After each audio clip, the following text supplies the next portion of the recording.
Tartu kanna roosadel pantritel eriline suhe. Seal on väga hea mängufiiling. Seal on parimad peod. Ja seal on lihtsalt mõnus.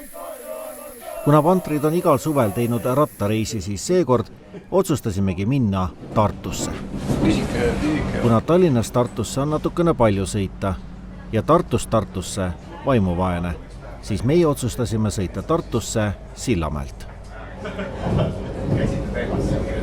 Rongile sättis end ka tõeline panter, koer Finni.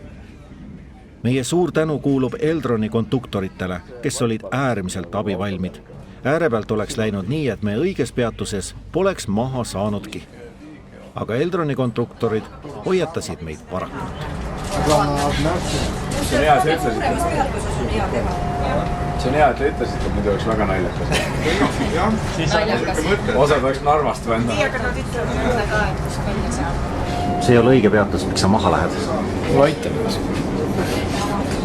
Te kogu aeg mingid rooja nalju ja ma ei jõua seda. Ma olen midagi. Tegelikult on põhjus selles, et tuleb välja, et meie peatus ei saa siit välja lihtsalt. Me peame minema siin. Ja õnneks me saime seda teada, kui me oleks seda siis teada saanud, kui välja minemiseks läinud, siis me oleks lihtsalt Triinoga Narva läinud. Ja kuna meil oli ikka väga palju kola ja väga palju rattaid, siis lõpuks paluti isegi rongijuhil Vaivaras nii kaua oodata, kuni meie rasked rattad kõik kenasti perroonil olid. Aitäh Eldronile! Aika on see juht teadusest ole.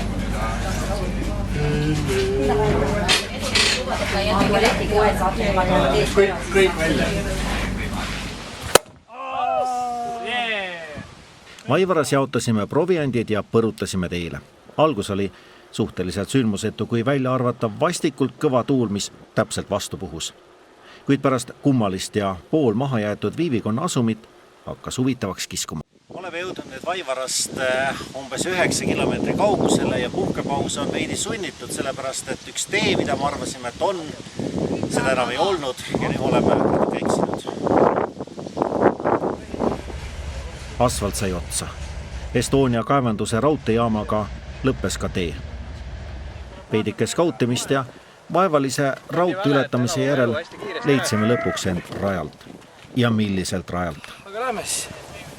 Tegemist oli tõenäoliselt raudtee hooldusteega, mis läbitab ainult raskemate masinatega.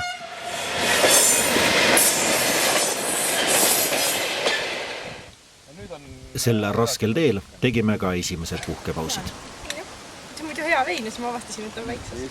Sama praktilised kotidega. Korvid. Kohe naks asjad sisse, naks välja. Mis edasi tuleb? Et kõige otsama osa sai läbi ja nüüd edaspidi on siuke tee. Aga see on lihtsalt kurvi taga on raudselt mingi korragi. Aga päris lõbus oli, isegi Anti pidi vahepeal mulle müüdi see reis maha ka selliste ilusate teedega, veel ilusam oli. Kui Estonia kaevandus selja taga, sisenesime Kurtna looduskaitsealale, kus pidi asuma ka meie kauaoodatud lõunapaus. Lõpuks oli asi nii hull, et pidime rattaid kohati käe kõrval lükkama. Urmas, miks sa nii raske rajara valisid? See on lahe. Siis kui sa pärast lõkkel söödud toitu saad preemiaks, siis see maitseb eriti hästi. Lähme! Lõpuks jõudsime rampväsinuna ja näljasena Konsulõkkeplatsini. Aga see toit oli nii hea. Kelle sa ära tapsid? Võtta see. Kulge sööma! Pane mulle ka. Pane mulle! Ma ei saa panna oma taldrikuga sulle valmis.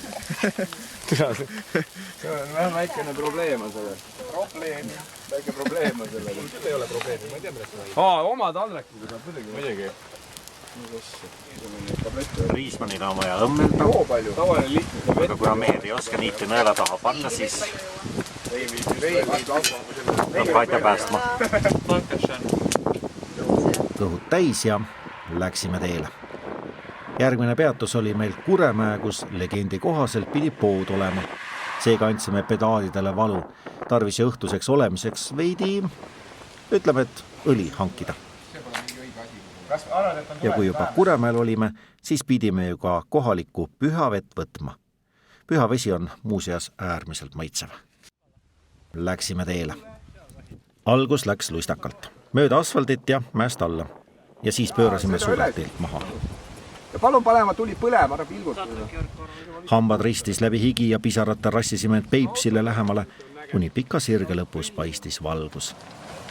Sa oled sa ühtegi autot näinud? Ja see valgus oli Peipsi. Teine päev algas Peipsi kaldal Karjamaa telkimisplatsil. Nii kui silmad avasime, saime aru, et see tuleb üks tore päev. Õhk oli soe, tuul oli vaibunud ja päike paitas meid oma soojendavate kiirtega. Ees ootas meid sõit mööda siledat asfalti, mida palistamas Peipsi äärsed Sibulakülad. Oleme jälle teel ja sõidame Alajõelt Lohusuule 20 kilomeetrit, naljaasi. Kui reedel küttis igaüks omas tempos ja kohati venisid vahed üsna pikaks, siis sel päeval võtsime tempo kõige aeglasema järgi. Hunt püsis sedasi kenasti koos ja vajadus puhkepauside järele vähenes drastiliselt. Ja siis me seda nägime. Paremalt hakkas paistma tohutu punastest tellistest mahajäetud puhkekompleks, mille mõõtmed ületasid kõik sealkandis asuvad mitmekordselt. Spontaanselt, ilma sõnagi lausumata, kokku leppimata, keerasime kolossi hoovile ja asusime skautima. Ja oli see vast leid. Kohe oli näha, et Uusküla puhkekeskus ei ole tehtud lihtrahvale. Suures 200 kohalises saalis, numbritubades, baaris, aeg oli peatunud. Kogu kompleks on müügis ja selle juurde kuuluvad individuaalelamud on isegi kaubaks läinud, aga arvestades peahoone mastaapi, siis sellele vaevalt ostjat leidub.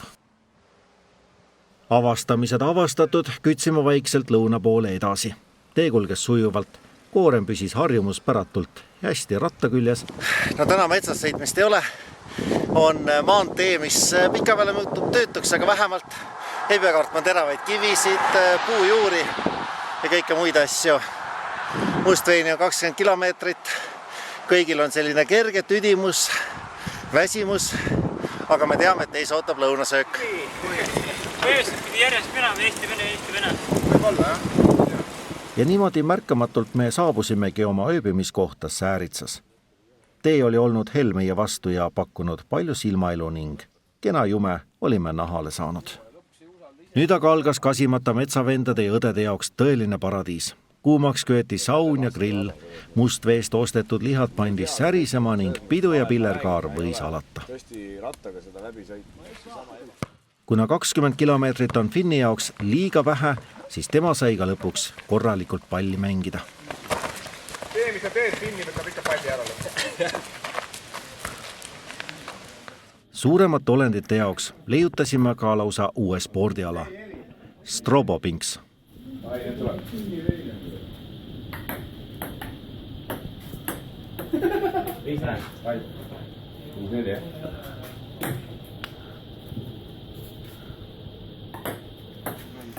Õhtu lõppes aga intelligentselt Georgi astronoomia loenguga paadis. Oota. Hoian paiga ka. Paigal, vaata. Nüüd tee. 1, 2, 3. No mis sa ära siis rabeled? Sa võid juba peaaegu. Ja nii jõudis kätte hommik. Tulisen.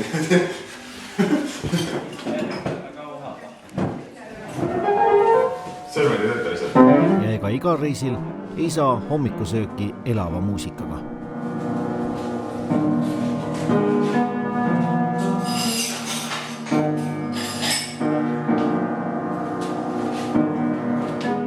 Pühapäev kogu oma pakutavaga oligi aga see, mille pärast me siia tulime.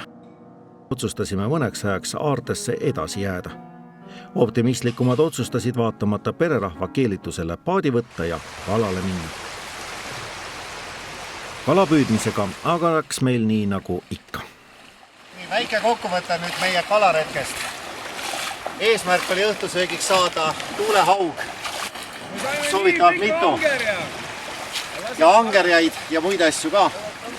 Aga mere peal avastas Georg, et ta pooled asjad jättis maha ja teise poole ta kaotas nüüd merele ära.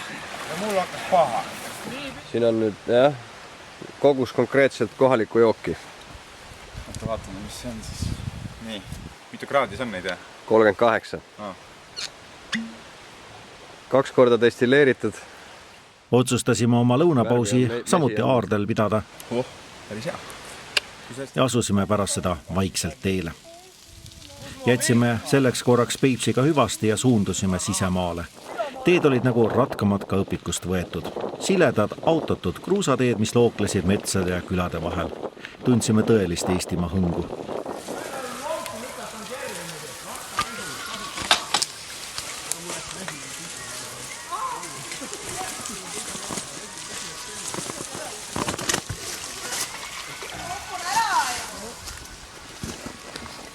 Mis see Finni läks põhkama? Kas Finni libises või mida?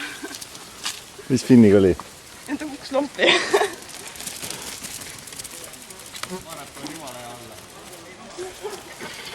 Miks te tagasi tulete? Ikka igav tee oli. Rajaseadja oli teinud küll nitseka raja, aga pikkuse kalkuleerimisega veidi metsa pannud. Lühike rada osutus 28 kilomeetri asemel 42 kilomeetriseks, aga oli sellegi poolest selle rännaku lühi. Mõelda siis! Vänta, Riismaan. Suur leht vaatab Finnit ja tahaks temaga tuttavaks saada. Nii.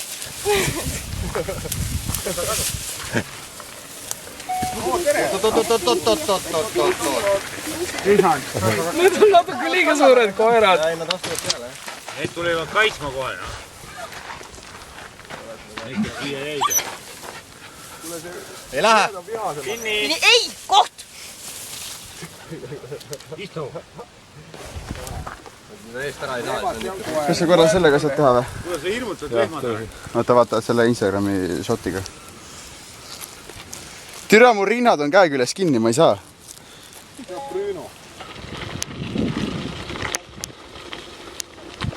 Kui vahepeal tundus, et lõppu ei tulegi, siis üks hetk keerasime Kukemetsa metsaonni hoovile.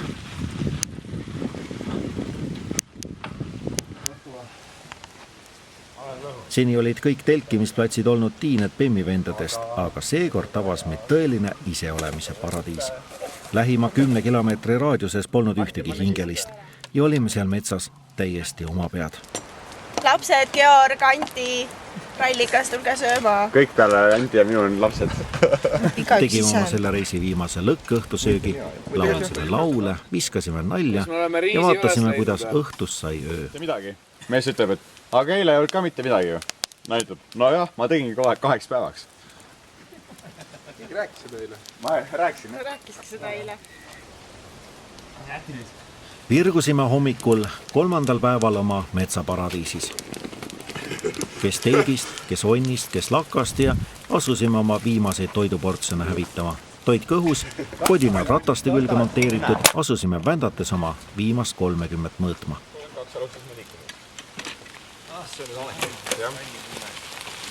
Põlvi tunnen jälle. Eile oli Tee Tartusse oli suhteliselt sündmuste vaene, kui välja arvata seik, et me tegelikult ei sõitnudki Tartu suunas. Olime enda teadmata järgimas träkki, mis viis Emajõe Suursoo serval asuvasse RMK keskusesse. Selskond hakkas vaikselt lõhestuma. Osad uskusid veel ärevuses rajameistrit, aga oli ka neid, kes oma veiside ja Google Mapsidele tuginedes tahtsid kagu asemel edelasse kütta. Palju ei jäänud puud, et omavahel riidu ei läinud. Sul näitab täiesti teisele poole. Ja sisetunne ütleb ka, et enne oli suur maantee, et Tartu sinna oli selline sinna. Ja no vaata, siis ta näitas nagu lähendaga, vaata. Koer Finni hakkas üle kuumenema. Õnneks aitasid porilombid hädast välja.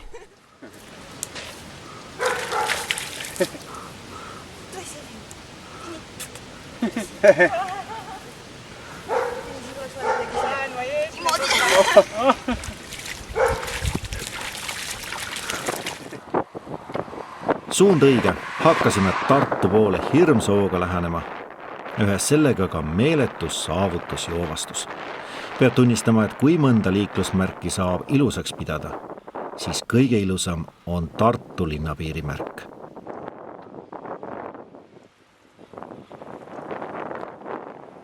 Panime linnapiiril oma roosad vormid selga ja läksime joovastussõidule läbi linna. See oli ülevoolav. Jagasime oma rõõmu pea kõigi vastu lonkivate tartlastega ja nad naeratasid meile vastu. Ja siis olimegi Raekoja platsil, suud kõrvuni ja käed taeva poole.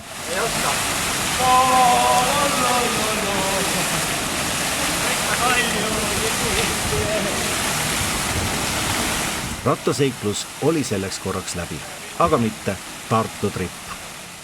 Mängupäev ju alles algas.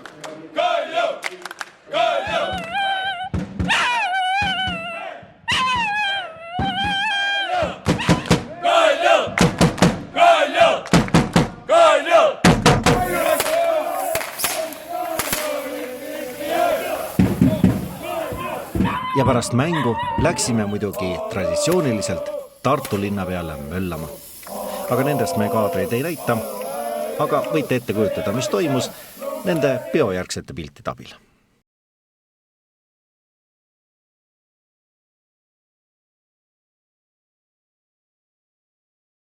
Selline oli meie suvine rattaretk. Järgmisel aastal jälle.